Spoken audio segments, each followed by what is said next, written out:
दोस्तों, विश्वामित्र वैदिक काल के विख्यात ऋषि थे। उनके ही काल में ऋषि वशिष्ठ थे, जिनसे उनकी अड़ी चलती रहती थी। अड़ी अर्थात प्रतिद्वंदता। दोस्तों, ऋषि विश्वामित्र के जीवन के प्रसंगों में अप्सरा मेनका और त्रिशंकु का प्रसंग भी बड़ा ही ज्यादा महत्वपूर्ण है। प्रजापति के पुत्र कुश, कुश के पुत्र कुशनाभ और कुशनाभ के पुत्र राजा गधी थे। विश्वामित्र जी उन्हीं गधी के पुत्र थे। ऋषि होने के पूर्व विश्वामित्र एक राजा थे और ऋषि वशिष्ठ से कामधेनु गाय को हड़पने के लिए उन्होंने उनसे युद्ध किया था, लेकिन वे हार गए। इस हार ने ही उन्हें घोर तपस्या के लिए प्रेरित किया। विश्वामित्र ने अपनी तपस्या के बल पर त्रिशंकु को सशरीर स्वर्ग भेज दिया था। इस तरह ऋषि विश्वामित्र के असंख्य किस्से हैं। विश्वामित्र की तपस्या और मेनका द्वारा उनकी तपस्या भंग करने की कथा भी जग प्रसिद्ध है। दोस्तों, माना जाता है कि हरिद्वार में आज जहाँ शांति कुंज है, उसी स्थान पर विश्वामित्र ने एक समय घोर तपस्या करके इंद्र से रुष्ट होकर एक अलग ही स्वर्ग लोक की रचना कर दी थी। विश्वामित्र ने इस देश को ऋचा बनाने की विद्या दी और गायत्री मंत्र की रचना की थी, जो भारत के हृदय में और जिह्वा पर हजारों सालों से आज तक अनवरत निवास कर रहा है। प्रभु श्री राम और लक्ष्मण ने गुरु महर्षि विश्वामित्र का आश्रम, जो कि बक्सर बिहार में स्थित था, इस स्थान को गंगा सरयू संगम के निकट में बताया गया है। विश्वामित्र के आश्रम को सिद्धा आश्रम भी कहा जाता था। और चलिए अब आपको बतलाते हैं मेनका द्वारा विश्वामित्र की तपस्या भंग करने की कथा के बारे में। दोस्तों, अप्सरा देवलोक में रहने वाली अनुपम, अति सुंदर, अनेक कलाओं में दक्ष, तेजस्वी और अलौकिक दिव्य स्त्री होती है। वेद और पुराणों में इनका बहुत ज्यादा उल्लेख मिलता है कि देवी, परी, अप्सरा, यक्षिनी, इंद्रानी और पिशाचिनी आदि कई प्रकार की स्त्रियां हुआ करती थी। उनमें अप्सराओं को सबसे सुंदर और जादुई शक्ति से संपन्न माना जाता है।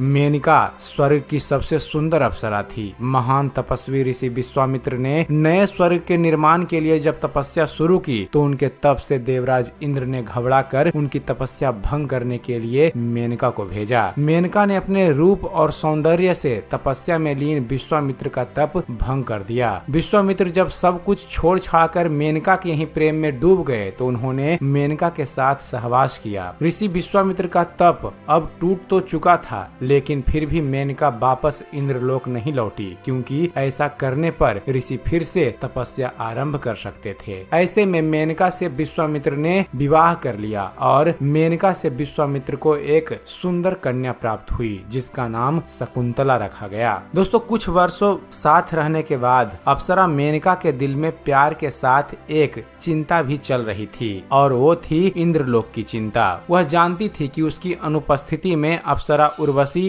रंभा आदि इंद्रलोक में आनंद उठा रही होंगी। दरअसल मेनका का धरती पर समय बिताने का वक्त पूरा हो गया था और उसे जो लक्ष्य दिया गया था वह पूरा कर चुकी थी। जब शकुंतला छोटी ही थी, तभी एक दिन मेनका उसे और विश्वामित्र को छोड़कर फिर से इंद्रलोक चली गई। मेनका के छोड़कर चले जाने के बाद शकुंतला का लालन पालन और शिक्षा दीक्षा ऋषि कंडो ने किया था, इसलिए वे उसके धर्म पिता थे। इसी पुत्री का आगे चलकर सम्राट दुष्यंत से प्रेम हुआ, जिनसे उन्हें पुत्र की प्राप्ति हुई। यही पुत्र राजा भरत थे। पुरु वंश के राजा दुष्यंत और शकुंतला के पुत्र भरत की गणना महाभारत में वर्णित 16 सर्वश्रेष्ठ राजाओं में होती है। और चलिए आपको चलते चलते अप्सरा साधना के बारे में जानकारी दे दें। दोस्तों, माना जाता है कि अप्सराएं गुलाब, चमेली, रजनीगंधा, हरश्रृंगार और रात रानी की गंध पसंद करती है। वे बहुत सुंदर और लगभग 16-17 वर्ष की उम्र समान दिखाई देती है। अप्सरा साधना के दौरान साधक को